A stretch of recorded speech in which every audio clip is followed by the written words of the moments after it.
afternoon and welcome to Pakistan Today from our Islamabad studio. I'm Chris Taylor. U.S. Defense Secretary Pete Hegseth has praised Prime Minister Shehbaz Sharif and Chief of Defense Staff and Army Chief Field Marshal Asim Munir for their role in ongoing U.S.-Iran peace efforts.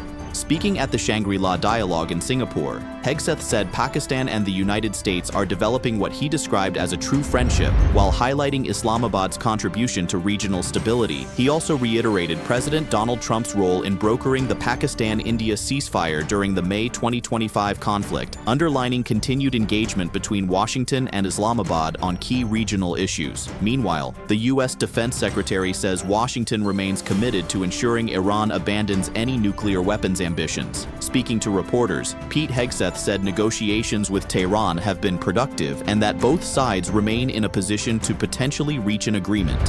However, he stressed that President Donald Trump would only approve a deal that serves both American interests and broader global security, while warning that the U.S. military remains fully prepared as diplomacy continues. A new analysis by Moody's Analytics suggests the U.S.-Israeli war on Iran is creating mounting economic pressure for American consumers. According to the report, the average U.S. household has spent an additional $447 on fuel-related expenses since the conflict began, driven largely by rising petrol prices and higher airfare costs. Economists estimate the overall impact on consumers has now reached nearly $60 billion over the past 3 months and warn the financial burden could rise further if instability continues. Qatar has opposed proposals for permanent transit fees on ships passing through the Strait of Hormuz, warning such measures would raise costs globally. Speaking at the Shangri-La Dialogue in Singapore, Qatar's Deputy Prime Minister and Defense Minister Sheikh Saud bin Abdulrahman Al Thani said Gulf countries reject any long-term toll system. However, he indicated temporary charges for specific operations, including mine-clearing activities, could still be negotiated as discussions continue over regulation of one of the world's most important trade routes. Now turning to diplomatic developments involving Pakistan. European Union Foreign Policy Chief Kaja Kallas is scheduled to arrive in Pakistan on June 1st to participate in the 8th EU-Pakistan Strategic Dialogue with Deputy Prime Minister Ishaq Dar.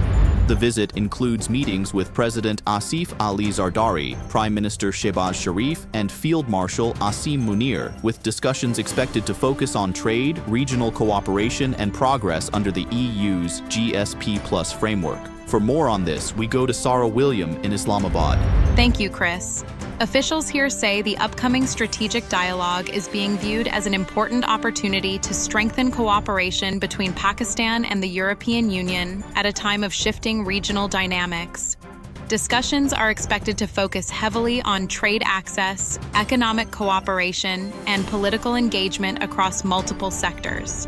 Analysts say Pakistan's progress under the GSP+ framework will remain a key topic, given its importance for exports to European markets. Authorities also expect regional security and broader diplomatic coordination to feature prominently during the meetings. Thank you, Sarah William in Islamabad. The World Health Organization Director General Tedros Adhanom Ghebreyesus has visited Eastern Democratic Republic of the Congo amid a severe Ebola outbreak. Speaking in Bunia, he stressed the importance of community participation in controlling the spread of disease. More than 1,000 suspected cases and over 240 deaths have been reported since the outbreak was declared in May. Health officials warn that ongoing conflict, population displacement, and limited medical resources continue to complicate response efforts. And finally, Pakistan's solar energy users could soon face higher installation costs as the government considers imposing an 18% general sales tax in the upcoming budget for 2026 and 2027. The proposal would increase taxation from the current 10% level and is expected to raise prices for solar panels, inverters, and related equipment. Experts warn the move could slow renewable energy adoption as households and businesses increasingly turn to solar power to offset rising electricity costs. Officials, however, argue the measure may help broaden the tax base and ease pressure on the national grid. If approved, the changes could take effect from July 2026. That's all for now. You're watching Pakistan Today. I'm Chris Taylor.